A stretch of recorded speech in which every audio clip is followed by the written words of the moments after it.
మోకాల నొప్పులకు ఎటువంటి సర్జరీ లేకుండా ఎపియాన్ పెయిన్ క్లినిక్ అందిస్తున్న అత్యాధునిక చికిత్స. తేనె ఉన్న పొద్దున్నే లేవగానే నేను ఇప్పుడే అదే అడుగుదాం అనుకున్నాను. ఇక్కడ అటు వెళ్తుంది, అటు నుంచి ఇటు వస్తుందో నాకు తెలియట్లేదు. నాకు తెలిసి అటు నుంచే వస్తుంది అంటుంది. ఆ? మాట్లాడితే ముత్యాలు రాలిపోతాయి అన్నట్లుగా అంత కమ్మగా మాట్లాడతారు ఏంటి మేడం మీరు? అలాగే ఉంటుంది. కొంతమంది కావాలని మాట్లాడుతున్నాను అనుకుంటారు, Okay. అన్ఫార్చునేట్లీ. కానీ నాది ఇలాగే ఉంటుంది, నేను ఏం చేయలేను.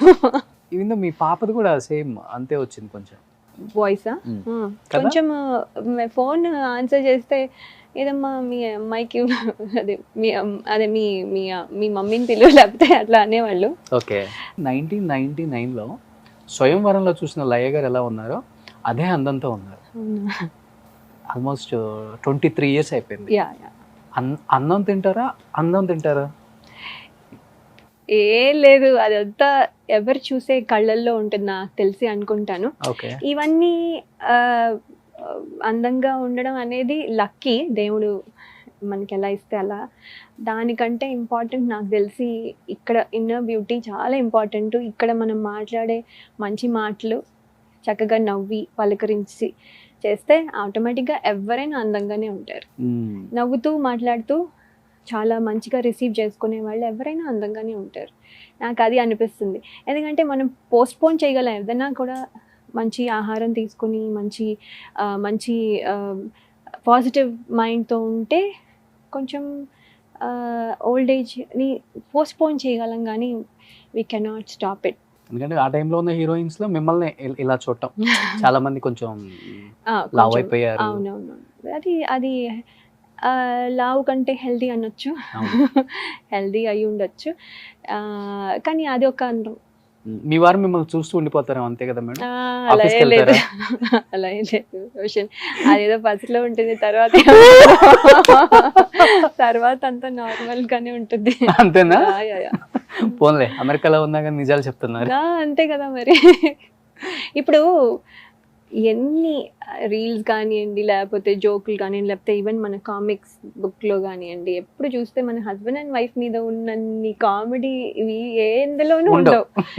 That is how it is. కానీ అలా అని వాళ్ళకిద్దరికి మధ్యలో ఇష్టం ఉండకుండా ఉండదు, ఇష్టం ఉంటుంది. కానీ బట్ ఇలాంటివి కూడా జరుగుతుంటాయి. ఎస్, లయ గారు 13 years తర్వాత స్క్రీన్ మీదకి వచ్చారు కాబట్టి తెలుగు ఆడియన్స్ చాలా మంది ఇప్పటికీ మిమ్మల్ని ప్రేమించే వాళ్ళు ఉంటారు. బట్ 1999 23 years అయింది ఇండస్ట్రీకి వచ్చి.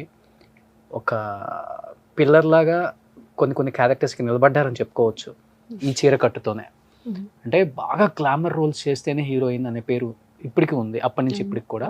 ఇలా కాదు, ఇలా కూడా హీరోయిన్ అవ్వచ్చు, సినిమాని హిట్ చేయించని ప్రూవ్ చేసింది తర్వాత జనరేషన్లో సౌందర్య గారు అండ్ లయ గారే. మీ ఇద్దరు పేర్లే చెప్పుకోవచ్చు, ఇంకెవరు కనిపించరు మనకి. 23 years బ్యాక్ వెళ్ళి చూసుకుంటే ఎలా అనిపిస్తుంది లయ గారి జీవితం? అంటే ఎవరు బ్యాక్ సపోర్ట్ లేరు, ఇండస్ట్రీలో ఎవరు లేరు, మీరంతటా మీరు వచ్చి నిలబడి ఒక సక్సెస్ఫుల్ హీరోయిన్ అవ్వటమే కాకుండా ఇప్పటికీ ప్రేక్షకుల మధ్యలో అలా ప్లేస్ సంపాదించేసుకున్నారు. ఆ స్ట్రగుల్స్, ఆ అచీవ్మెంట్స్ చూసినప్పుడు ఎలా అనిపిస్తుంది ఇంట్లో? చాలా చాలా హ్యాపీగా అనిపిస్తుంది. ఎందుకంటే మేము అనుకున్నది కాదు, అలా అని ఇష్టం లేదని కాదు, ఏదో ఒక రకమైన భయం. మనం కూడా చేయగలమా అసలు? అంటే ఎవరు దానికి చాలా బ్యాక్గ్రౌండ్ కావాలి, దానికి చాలా ట్రైనింగ్ తీసుకోవాలి, దానికి ఇది అది అని ఒకలాంటి ఇల్యూషన్లో ఉండేవాళ్ళం. సో ఏంటి, మనం నార్మల్ బ్యాక్గ్రౌండ్ నుంచి వచ్చాం, స్కూల్కి వెళ్తూ ఉన్నాం, నెక్స్ట్ డే హీరోయిన్ అంటే అదేంటి అని అనిపిస్తుంది. అంటే మనం ఇప్పటివరకు స్కూల్కి వెళ్ళే అని మనం హీరోయిన్ అవుదాం అని చిన్నప్పటి నుంచి అనుకుని ఏదో ట్రై చేసి, లేకపోతే ఫోటో సెషన్ చేసి, లేకపోతే డాన్సులు నేర్చుకుని అలా చేసుంటే వేరు. అలా ఏం లేకుండా సడన్గా వెళ్ళేసరికి అసలు ఆర్ వి రెడీ అని అనుకుని, అసలు మనం డూ వి డిజర్వ్ దిస్, అసలు మనము చేయగలమా అనుకునే టైం నుంచి అందరూ, అంటే అలాగే నా ఫస్ట్ సినిమాలో అందరూ పెద్ద ఆర్టిస్టులు ఉన్నారు. కోట శ్రీనివాసరావు గారు, గిరిబాబు గారు, సుధా గారు, ఇలా చాలామంది, పెద్ద కవిత గారు, ఇలా అందరూ చాలా ప్యాడెడ్ ఆర్టిస్టులు అందరూ ఉన్నారు. సో పెద్ద ఆర్టిస్టులు అని ఉన్నారు. వాళ్ళందరి మధ్యలో మనం వెళ్ళి ఒక డైలాగ్ చెప్పాలంటే చాలా, వాళ్ళని చూస్తే అమ్మో వీళ్ళతో మనం నించుని చెప్తున్నామా అంటే, వాళ్ళు పెద్ద ఆర్టిస్టులు, మనం ఆటోగ్రాఫ్ తీసుకునే లాగా మన మైండ్ సెట్ అలా ఉంటుందో, ఆటోగ్రాఫ్ తీసుకోవాలి, వాళ్ళకి ఫోటో దిగాలని, మనమేమో వాళ్ళతో యాక్ట్ చేస్తూ ఉంటాం నెక్స్ట్ డే. సో అలాంటి మైండ్ సెట్ నుంచి వాళ్ళ ముందు డైలాగ్ చెప్పాలి, వాళ్ళకి తగ్గకుండా చెప్పాలి అనేది టెన్షన్ ఉంటుంది. కానీ వాళ్ళు చాలా ఎంకరేజ్ చేసి అన్నీ ఇలా నేర్చుకుంటూ ఓవరాల్ గ్రాడ్యువల్గా నేర్చుకుంటూ చేసినా కూడా మళ్ళీ ఆడియన్స్ యాక్సెప్ట్ చేయాలి. అవును. మెజారిటీ అందరికీ మనం అన్నీ నచ్చము. మనం మనం మనం కొంచెం ప్రయత్నం చేస్తాం కానీ అందరికీ అన్నీ నచ్చాలని లేదు. సో కొంతమందికి నచ్చకపోవచ్చు కానీ మెజారిటీకి నచ్చాలి. షూటింగే మీకు యాక్టింగ్ స్కూల్ అయిపోయింది. అంతే. Oh my God. అంతే. సో అది చాలా మందికి అదే అయి ఉంటుంది. బట్ నాకు అది అవ్వడం అలా నేర్చుకుంటూ ప్రతి సినిమాలోనూ ఏదో ఒకటి కొత్తది నేర్చుకోవడం ఎప్పుడు ఒక learning experience. By the time okay ఇప్పుడు కొంచెం ఒక అండర్స్టాండింగ్ వచ్చింది, ఇప్పుడు కొంచెం ఎక్స్పీరియన్స్ వచ్చింది అనుకునేసరికి నేను చేయలేదు ఇంకా సినిమాలు అని అనిపిస్తుంది అనమాట. అయ్యో కొంచెం బెటర్గా అవుతున్నాము అనిపించేసరికి వదిలేసాను అని. అంటే వదిలేసాను అంటే ఇప్పటికి అనుకుంటారు మేడం, బాగా పీక్ స్టేజ్లో ఉన్నప్పుడు హీరోయిన్స్ ఎవరు పెళ్ళిళ్ళు చేసుకోరు, కొంత లేట్ ఏజ్లోనే పెళ్లి చేసుకుంటున్నారు. ఇప్పటికి అప్పటి నుంచి ఇప్పటికి కూడా 35 40 వచ్చిందాక కూడా ఉన్నారు హీరోయిన్స్. అంత పీక్ స్టేజ్లో ఉన్న లయ ఒక్కసారిగా పెళ్లి చేసుకుని వెళ్ళిపోయింది అన్నప్పుడు కొన్ని కోట్ల మంది మనసుని బ్రేక్ చేసి వెళ్ళిపోయారు. అంతే అంటారు. ఎందుకు చేసుకోవాల్సి వచ్చింది అసలుకి?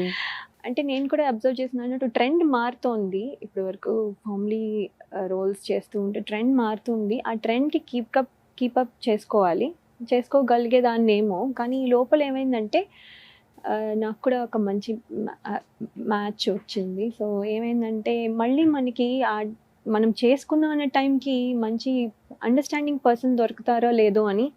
ఆయన ఎప్పుడు నన్ను సినిమాలు చేయొద్దు అని కానీ అది తప్పు అనో కానీ ఏమీ లేదు. ఇప్పుడు నా రీల్స్ అన్నీ కూడా ఆయనే తీస్తారు, నా ఫోటోలన్నీ ఆయనే తీస్తారు. ఆయన ఎంత బిజీయో ఆయన.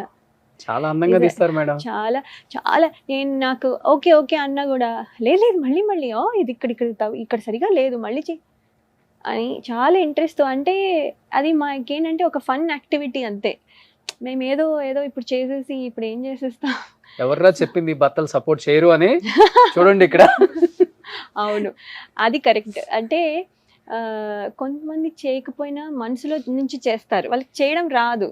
కానీ మనసులో ఎప్పుడు గో అంటే చాలు కదా, వాళ్ళు రిస్ట్రిక్ట్ చేయకపోతే చాలు. So that is also support, right? కానీ ఇక్కడ ఏంటంటే నాకు ఆయన లేకుండా నేనేం చేయలేను. సో అన్నీ ఆయనే చేస్తారు. సో నాకు ఇప్పుడు రీల్స్ అన్నీ కూడా ఆయన తీసి పెడతారు. ఈసారి ఈ కెమెరా కాదు, ఈసారి ఈ కెమెరా వాడదాం, ఈసారి ఇలా చేద్దాం అలా చేద్దాం. పాపం హీల్ ఆల్సో హీస్ ఇంట్రెస్టెడ్. అంతే, ఏం లేదు. నేను హ్యాపీగా ఉంటే బట్ ఎంత మంచి హస్బెండ్ దొరికినా కానీ మేడం పీక్ స్టేజ్లో ఉన్నప్పుడు పెళ్లి చేసుకుని వెళ్ళిపోయిందన్న బాధ అయితే ఉంది కదా మీకు? ఉంటుంది. అది లేదు అని నేను చెప్తే అబద్ధమే అవుతుంది. ఆ అబద్ధం చెప్పకూడదు కాబట్టి ఉంటుంది. సినిమాలు చేయకుండా ఉండడం కూడా కష్టమే.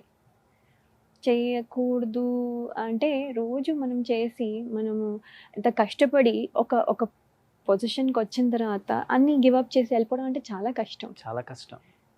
బట్ ఒక్కసారిగా అంత స్టార్డమ్ చూసిన లయ గారు పెళ్లి చేసేసుకొని 3 మూళ్ళు అనే బంధంతో ఒక ఇంట్లో ఉండిపోయి ఒక వైఫ్ ఒక తల్లి ఇదే రోల్ అయిపోయింది అన్నప్పుడు ఫీల్ అయ్యారా కొంచెం? అంటే ఆ రోల్ చాలా ఎంజాయ్ చేస్తాము. అంటే అది కూడా అందరూ చేసి, కానీ అది చేస్తూ ఇది చేసే వాళ్ళు ఉన్నారు. చేయగలను, నేను కూడా చేయగలను. అలా చేస్తూ ఇలా చేసుకొని అది బ్యాలెన్స్ చేసుకునే కెపాసిటీ నాకు కూడా ఉంది. కానీ అన్ఫార్చునేట్గా మా ఆయన యుఎస్లో ఉండడం వల్ల డిస్టెన్స్ ఎక్కువైపోయింది. ఇప్పుడు కొంచెం ఇన్స్టాగ్రామ్ రావడం వల్ల, లేకపోతే కొంచెం ఈ సోషల్ మీడియా రావడం వల్ల కొంచెం డిస్టెన్స్ నాకు, మై హార్డ్ కోర్ ఫ్యాన్స్కి నాకు డిస్టెన్స్ తగ్గిపోయింది. ఇప్పుడు I can talk to them, కామెంట్స్కి రిప్లై చేస్తూ ఉంటాను. నాకు వాళ్ళకి ఇంటరాక్షన్ ఉంది. ఇంటరాక్షన్ కోసమే నేను actually Instagram is for my fans and me. నాకు వాళ్ళకి ఒక బ్రిడ్జ్ అంతే. వాళ్ళతో మరి నేను ఎలా రోజు మాట్లాడలేను.